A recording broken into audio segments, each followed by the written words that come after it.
Bonjour YouTube, comment ça va? Bah oui, ça peut aller que bien, pourquoi? Parce qu'on a gagné la Coupe du Monde, c'est dingue. Et 1, et 2, et 3, et 4 à 2. Et c'est beau parce que oui, on a gagné non pas une, mais 2 étoiles. Et ça, c'est beau. Du coup, pour fêter ces 2 étoiles de la France qui vont arriver sur le maillot d'équipe de France dès que les maillots seront disponibles, qu'est-ce qui va se passer? Il faut que tu lâches ton gros pouce bleu dans la barre des pouces bleus. Il faut qu'on dépasse la barre des 2 pouces bleus.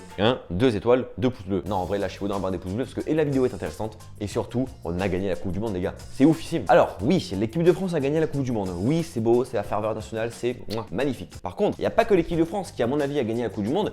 Il y a le marque à côté qui a également gagné la Coupe du Monde. Et c'est pas les marques que vous voyez derrière marquées sur les terrains. C'est pas les pubs que vous avez avant les matchs, pendant les mi-temps, juste avant la remise de la Coupe. Non, c'est pas cette marque-là. La marque, c'est Apple. Oui. Apple n'est pas présent à la Coupe du Monde, n'est pas un sponsor principal, n'est ni même pas évoqué dans la Coupe du Monde. Mais Apple a fait carton plein en termes d'audience et surtout en termes de publicité gratuite lors de la Coupe du Monde, à l'aide simplement de 2-3 histoires hyper intéressantes et hyper cool à propos de la Coupe du Monde et Apple. Je vais vous la raconter parce que je pense que c'est un élément assez important de cette fameuse Coupe du Monde de Russie 2018. On le sait, les joueurs de foot, ils aiment quoi? Ils aiment avoir des casques sur leurs oreilles, des casques et des écouteurs, plein de choses comme ça. Sauf qu'il faut savoir que la FIFA interdit aux joueurs de montrer des casques avec les marques dessus. Beats, JBL et j'en passe et des meilleurs, c'est interdit de montrer ça. Du coup, Beats a des contrats et aime bien distribuer des casques aux footballeurs. Donc Beats a distribué des casques aux footballeurs, mais avec ces fameux autocollants entre guillemets collés dessus, qui sont avec des X ou des croix, plein de choses comme ça. Donc oui, les joueurs avaient des casques Beats par exemple, mais avec les croix, ils étaient bien reconnaissables. La seule marque qui avait le droit d'être visible, c'est Sony, parce que Sony a un contrat avec la FIFA, et donc tu pouvais porter ton casque Sony et aborder et montrer au monde entier ton casque Sony.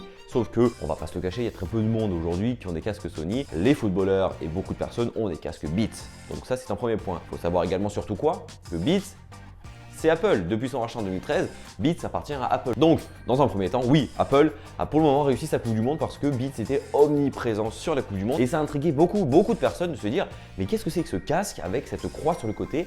D'où ça sort? Au final, c'est du Beats, c'est classique. Donc pour Beats, c'est un premier point. Sauf que beaucoup de personnes n'ont pas choisi d'avoir Beats. Beaucoup de joueurs de foot dans l'équipe de France, mais également dans toutes les équipes du monde, ont choisi quoi? Ont choisi les AirPods. Et la force des AirPods, c'est quoi? Outre le fait que ce soit un ustensile technologique magnifique, c'est qu'il n'y a pas de logo Apple posé dessus. Donc tu peux les porter et tu n'as pas besoin de les cacher. Sauf que les AirPods, ils se reconnaissent à 10 000. Donc tu vas avoir les AirPods dans tes oreilles, 2 bouts de coton-tige. Et donc qu'est-ce qui va se passer? Tout le monde va savoir que tu as des AirPods. Que ce soit avec Beats ou que ce soit avec des AirPods, Apple a cartonné durant cette Coupe du Monde dans un premier temps. Second temps, qu'est-ce qui s'est passé lors des stories de tous les joueurs de foot, que ce soit équipe de France ou autre?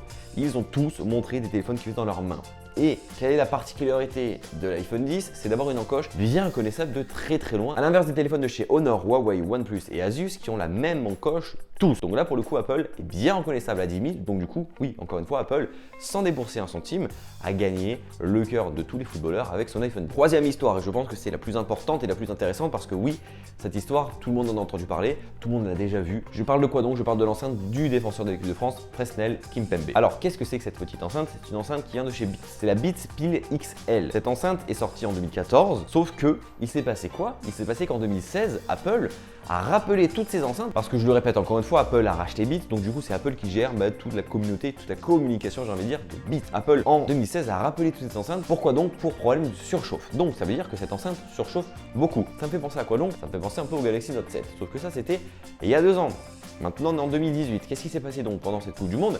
Le défenseur de l'équipe de France avait cette enceinte et tout le temps, sur toutes les stories qu'il a pu poster, sur toutes les stories qu'on pouvait voir de tous les joueurs de l'équipe de France, y compris sur les vidéos qui étaient postées à la télévision, on voyait l'équipe de France avec cette fameuse enceinte blanche avec la petite poignée à l'arrière où ils se promenaient comme ça avec partout.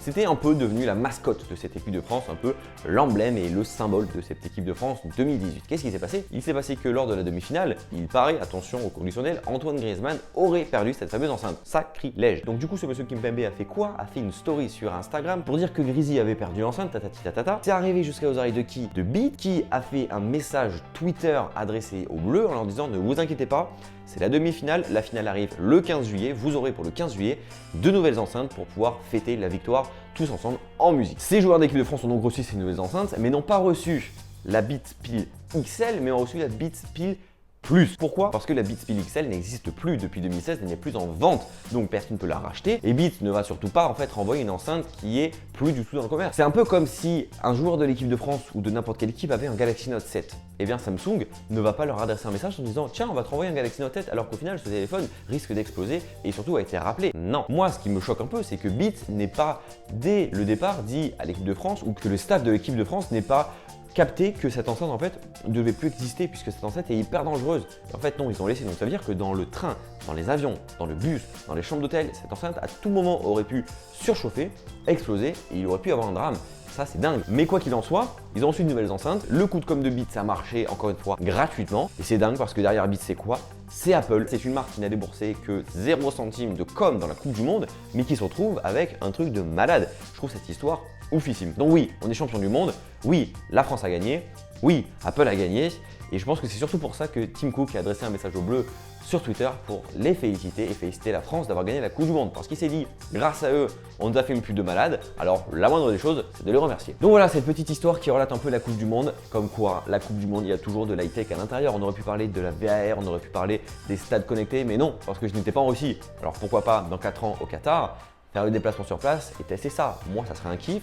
Je ne sais pas si pour toi, ça serait un kiff, mais on va essayer de mettre ça en place. Mais donc, voilà, comme on a pu parler un peu d'high-tech lié à la Coupe du Monde. En commentaire, dis-moi qu'est-ce que tu penses de cette Coupe du Monde et surtout de ce lien entre l'high-tech et la Coupe du Monde. Gros pouce bleu dans la barre des pouces bleus pour fêter les 2 étoiles de la France, quand même. Hein, ça casse pas 3 pattes à un canard. Et on se retrouve dans une prochaine vidéo. Allez, bye bye.